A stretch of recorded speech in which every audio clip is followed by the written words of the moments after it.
Comment on peut dormir tranquille en sachant qu'il y a des gens qui n'ont plus de salaire, qui peuvent plus payer leur loyer, qui peuvent plus nourrir leur chômage.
Messieurs, dames, je requiers votre attention sur un autre problème que le Covid.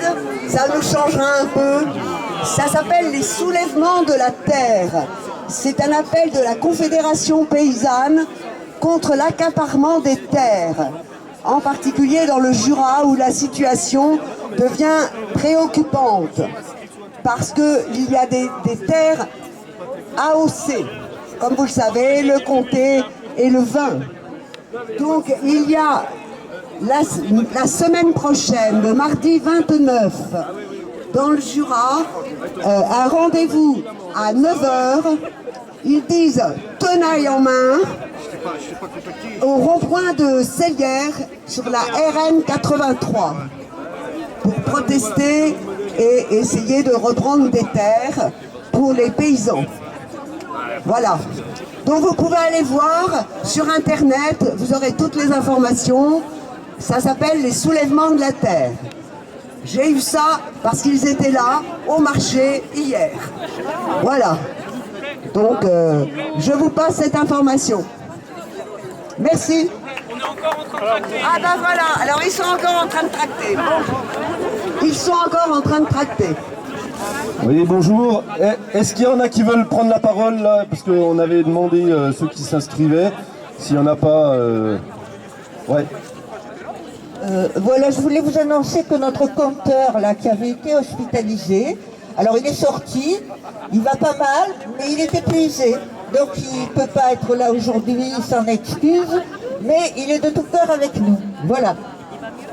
Merci. Donc voilà, ouais, au tout début, on s'est dit mais ils sont où les gens? Là, on voit personne. Alors que ça y est, on y est. Hein, le pass vaccinal a été voté, donc validé par le Conseil constitutionnel. Ça, c'est assez hallucinant. Donc, ce qu'on oublie aussi, c'est que les gens qui ont le pass sanitaire pour travailler, eh ben, ça va se transformer en pass vaccinal. Et ça, les gens, ils n'ont pas trop compris ça. C'est pas que pour les loisirs. C'est aussi pour les gens qui travaillent dans la culture, qui travaillent dans la restauration. Ça se transforme en passe vaccinal. Donc les gens seront obligés de se vacciner pour travailler. Un peu comme l'obligation vaccinale des soignants. Donc tout ça, c'est pas acceptable. Ça nous a un peu rassuré de voir qu'il y avait un peu plus de monde à cette heure-là, parce que c'est vrai qu'au départ, on s'est dit, mais les gens sont résignés. Mais il ne faut pas se résigner. Justement, c'est à nous d'être là pour dire à un moment, on n'est pas d'accord, on n'accepte pas ça. Et il y a des choses qui se passent en ce moment, c'est inacceptable. Ce chantage à l'emploi, cette ségrégation de certaines personnes, de certains citoyens, c'est inacceptable. Aussi, par rapport aux soignants suspendus, parce qu'il faut qu'on en parle des soignants suspendus, il y a toujours des soignants suspendus et on est en train de prendre des gens qui sont positifs au Covid et on les fait travailler pour soigner les gens. Alors qu'on a suspendu les soignants pour dire ah ben non, il ne faut pas qu'ils soient malades pour aller soigner les gens. Donc de qui on se fout? On se fout de notre gueule. Donc il faut arrêter qu'on se foute de notre gueule. Voilà, merci. Bonjour à tous. Je voulais juste faire un petit point sur ce qui se passe partout à l'étranger, la situation internationale. Alors il faut savoir qu'on est dans les 6 pays où le totalitarisme frappe le plus fort. Il y a l'Australie, les Pays-Bas, le Canada, la Hongrie, l'Italie et nous. Par contre, dans le monde, ça bouge beaucoup. Il y a l'OMS qui a reviré complètement de situation contre les doses de vaccins répétées. Et ils indiquent qu'il n'y a aucune efficacité de la 3e dose pour les enfants et les ados. Les tests PCR sont annulés dans certaines régions en Turquie. En Écosse, le pass il n'a pas été prolongé. En Autriche, ils repoussent la date de mise en place de la vaccination obligatoire à la mi-avril. En Israël, le ministre demande la fin du pass sanitaire et ils ont déjà suspendu la 4e injection. En République tchèque, suspension de l'obligation vaccinale pour le personnel médical et les plus de 60 ans. En Roumanie, suppression de l'obligation vaccinale. Aux USA, il y a une disparité entre les différents États. La Cour suprême a bloqué la loi sur l'obligation vaccinale en entreprise. Et il y a le rétablissement de la liberté de prescrire pour les médecins. En Bosnie-Herzégovine, ils rejettent le pass Covid. Le Portugal et le Danemark sont aussi dans la bonne ligne. En Inde, ils ont complètement jugulé le Covid en stoppant la vaccination dans un premier temps et en distribuant des kits de traitement médicamenteux, notamment l'ivermectine. Et il y a une plainte qui va être normalement dénoncée au tribunal pénal international contre Bill Gates et le forum de Davos, donc en Inde. Espagne. Il déclare la fin de la pandémie, Omicron est classé comme un rhume. En Suisse, début de la fin de la pandémie avec le variant Omicron, directement par le Conseil fédéral. Chine et Russie, ils sont sortis des mesures sanitaires et de la vaccination en utilisant leur propre vaccin dit classique et non génique. En Roumanie, arrêt de la campagne vaccinale, il n'y a que 30% d'injectés dans tout le pays. Allemagne, le Bundestag annonce que la situation pandémique est terminée, il n'y a plus aucune restriction. Au Japon, c'est le pays qui a géré la crise de façon la plus exemplaire. Les vaccins ont été récemment, écoutez bien, certifiés officiellement comme hautement toxiques. L'Argentine, l'agence gouvernementale certifie qu'il y a de l'oxyde de graphène dans les vaccins. En Angleterre, la fin de la plupart des restrictions. Les centres de vaccination sont considérés comme des scènes de crime. Ils sont en train de reprendre toutes les doses. Et il y a une vaste enquête des services de police qui finira une plainte à la Cour pénale internationale sous le numéro OPT-CR-473/21. Et il y a un numéro de dossier de criminalité aussi, vous pouvez aller vérifier. 60 29 679/21 au commissariat du CID de Hammersmith à Londres. Le procès pour crime contre l'humanité de Rainer Fulmich et le Dr Wolfgang Vogard sont en avance aussi. Alors ce que je voulais dire à tout le monde, on est dans un des pires pays, mais tenez bon, la lumière est au bout du tunnel et le nouveau monde auquel on espère arrive.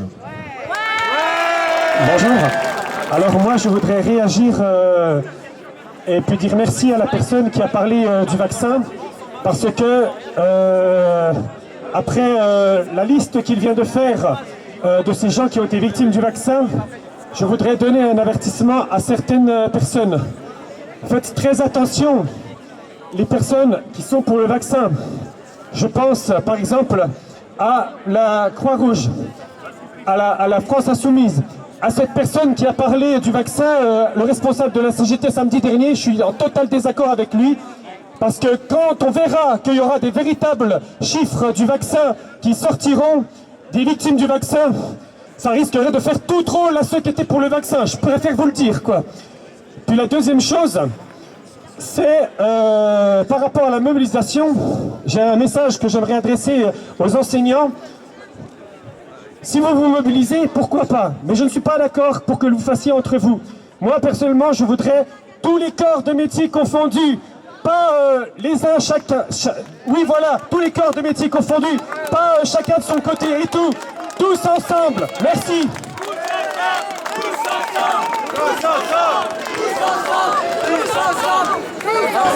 Bonjour. Salut. On m'a donné un texte à lire, donc des Mamans Louves, que je soutiens évidemment, puisque ça parle des enfants. Je vais essayer de ne pas dire de gros mots, parce que ma maman, elle regarde vos vidéos. Elle m'a dit, Amandine, t'as dit putain et bordel de merde la dernière fois. Deuxième fois. Et je lui fais un bisou. Donc, je vais essayer de raccourcir. L'objectif du mouvement des Mamans Louves, c'est s'unir pour protéger nos enfants et toute décision et mesure qui mettent en danger leur santé physique et mentale, leur dignité et leur avenir. Restaurer notre autorité parentale largement bafouée depuis la crise sanitaire. L'État se substituant à ce rôle dans des décisions fondamentales qui impactent nos enfants. Proposer des solutions pour recréer un cadre de vie juste et équilibré pour nos enfants. Nous sommes déterminés à stopper ce carnage car les conséquences sur nos enfants sont irréversibles. Il en va de la responsabilité de chaque parent de s'en saisir. Il est donc crucial de faire remonter l'opinion de tous les parents de France afin de montrer que nous n'accepterons plus à l'unisson que nos enfants soient sacrifiés sur l'autel de la politique sanitaire. Je vais rajouter aussi qu'il y a un mouvement de grève nationale mardi 25 janvier. Donc faites grève, gardez vos enfants à la maison, c'est pour dire que vous n'êtes pas d'accord avec toutes ces mesures. On ne veut plus du masque, on ne veut pas des injections forcées, on ne veut pas de l'intimidation, l'humiliation que subissent nos enfants au quotidien. Parce que ça suffit. On nous dit assis, debout, t'as le droit de boire un coup, tu peux plus, t'as à nouveau le droit. Ton enfant est masqué, tu peux l'enlever, tu peux remettre, ça suffit. Il faut vraiment que les papas et les mamans dites non.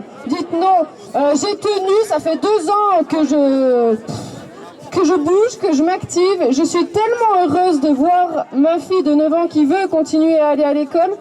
Dorénavant, elle le porte sous le nez. C'est sous le nez, c'est juste pour dire je l'ai, arrête de m'embêter, mais elle ne le remonte pas. J'ai fait aussi, bien sûr, du bazar devant l'école pour défendre tous les enfants.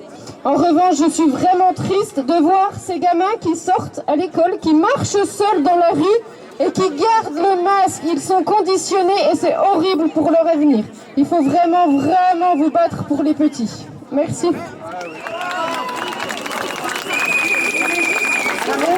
Je voulais juste ajouter un petit mot. Donc, battons-nous vraiment pour les enfants, ce sont notre avenir. Ils sont notre avenir et nous ne devons pas tolérer la moindre maltraitance pour eux. Ils sont la prunelle de nos yeux, je le répète à chaque fois, et nous devons vraiment les protéger. C'est de notre devoir. Merci à tous.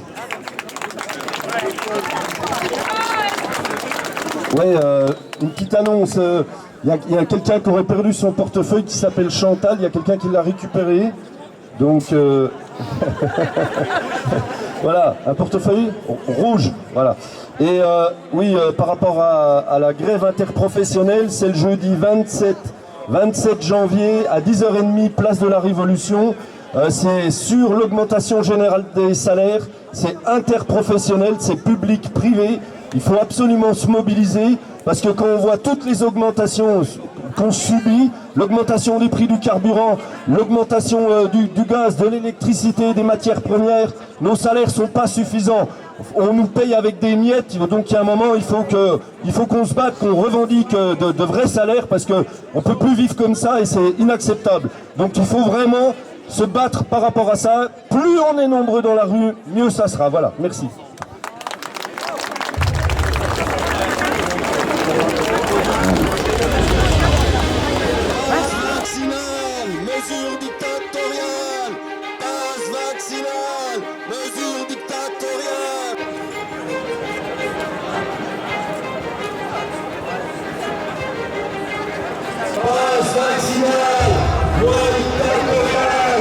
Passe vaccinal, loi dictatoriale,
c'est ça que vous venez de me dire? Oui, donc j'ai été soignée, j'ai eu le Covid le 7 décembre. Ouais.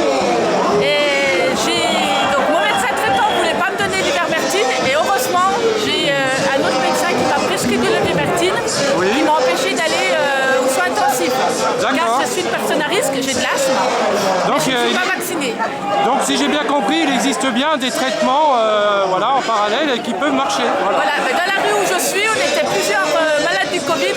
On a tous eu le traitement ivermectine. Ouais. Donc moi je l'ai eu tard, donc j'ai mis plus longtemps à me remettre. D'accord. Mon conjoint qui l'a eu au bout de 3 jours qu'il a eu le Covid. Oui. En 3 jours, en 2 jours, 3 jours il a été surpris. Les autres voisins pareil, donc ça fonctionne. Donc moi il faut manifester contre le pass vaccinal, mais manifester aussi pour démontrer qu'il y a encore un traitement qui existe, qui empêcherait le pass vaccinal si on arrivait à avoir le traitement d'ivermectine. Ça empêcherait, les hôpitaux ne seraient pas encombrés comme ils le seraient maintenant. Voilà, si c'était bien soigné, d'accord. Voilà.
Une société comme ça à 2 vitesses, des gens qui soient mis de côté, nos libertés complètement supprimées, plus le droit de manifester, plus le droit de revendiquer, ça c'est pas acceptable. Donc voilà, on est là et bon, on verra, on fera un autre compte, s'il y a des gens qui peuvent compter, il n'y a pas de souci, puis on verra le compte de la police.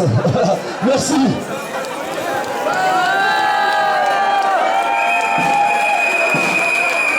S'il vous plaît, je voudrais savoir si ici, il y a des personnes qui ont eu droit à l'ivermectine.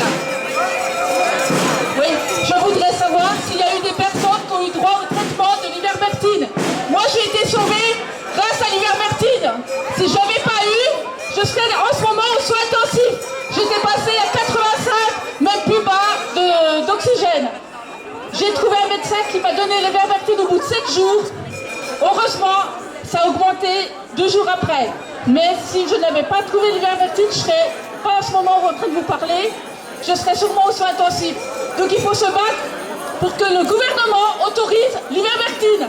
Donc maintenant, je vais entendre autoriser l'ivermectine.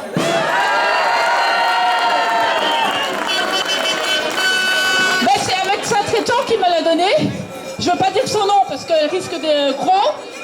Mais il faut savoir qu'il y a des médecins traitants qui le donnent. Je demande aussi aux médecins traitants qui jusqu'à maintenant n'ont pas osé donner le l'ivermectine, qu'ils le donnent. Ça sauve des vies. En ce moment, il n'y aurait pas autant de personnes aux soins intensifs s'ils avaient l'ivermectine. Donc maintenant, il faut se battre pour avoir l'ivermectine autorisée par le gouvernement. Il faut se battre, il faut manifester pour ça. Alors maintenant, attendons l'ivermectine autorisée.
Macron, ton passe. Le passe vaccinal détruit notre unité. C'est tous ensemble qu'il faut lutter. Le passe vaccinal détruit notre unité. C'est tous ensemble qu'il faut lutter. Les personnes qui ont l'ivermectine peuvent venir ici pour témoigner. On pourrait le dire. Ben voilà, dites-le. Alors moi, je suis tombée malade. Et puis, j'ai téléphoné à mon médecin. Il m'a dit, écoutez, c'était la secrétaire. Elle m'a dit, écoutez, vous êtes vaccinée? Je lui ai dit, non, madame, puisque je viens de faire un test antigénique avec 2 traits, je suis Covid. Alors, elle m'a dit, bon, ben, je vais parler à mon docteur. Je lui ai dit, il me faudrait quand même faire un test PCR. Alors, j'ai dit, excusez-moi, j'ai mon mari qui a une bronchite, une très très forte bronchite, et j'ai peur que par ma maladie, je lui file le Covid. Donc, elle a dit, il a la bronchite, donc je peux le recevoir. Donc moi qui avais le Covid, on m'a dit non. Lui qui avait une bronchite, on l'a reçu.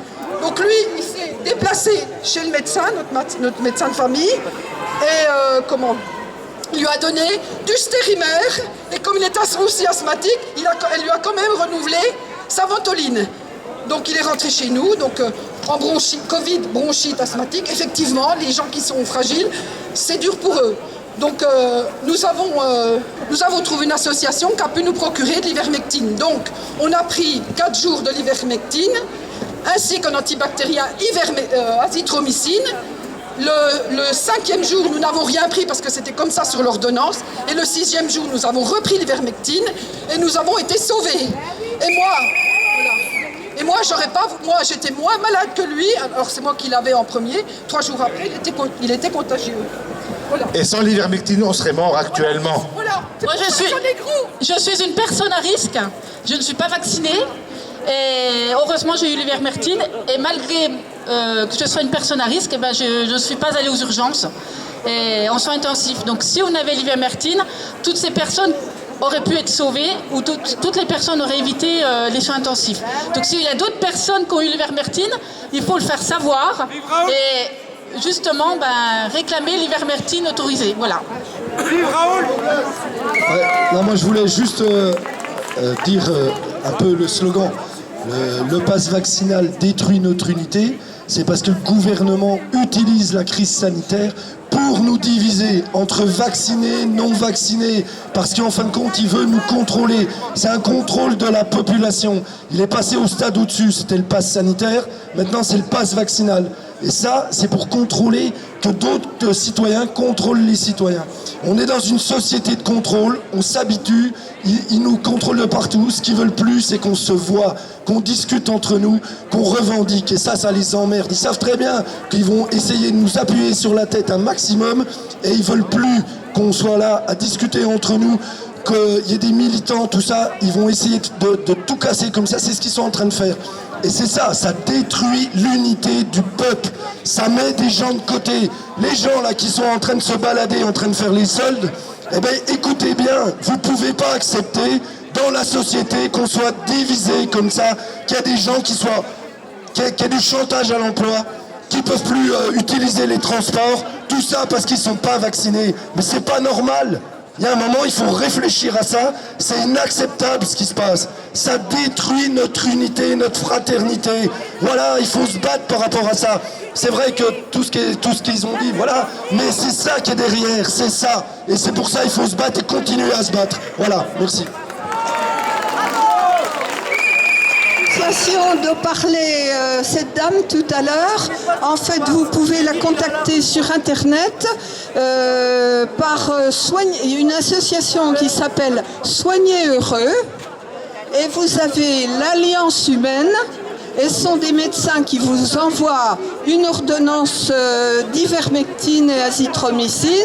Vous photocopiez et là vous allez à la pharmacie avec l'ordonnance. Voilà. Allez, bon, il y a une camarade qui veut prendre la parole. Elle n'a jamais pris la parole, mais elle va prendre. On l'applaudit.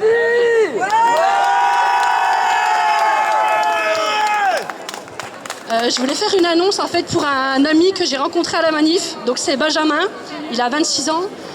Voilà, il est, c'est un jeune handicapé autiste et en fait il est à la rue. Donc s'il y a des personnes qui pourraient l'aider, lui payer une nuit d'hôtel au Formule 1, c'est 35 € à Micropolis, ou alors lui acheter un sandwich. Voilà, parce qu'il est, il est laissé un peu, il est livré à lui-même. Donc c'est pas évident. Donc voilà, si quelqu'un peut l'aider, c'est gentil. Merci. Bravo.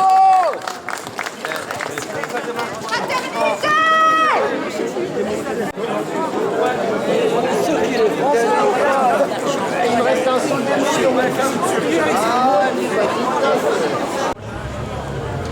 Oh, ça vaut le coup, ça.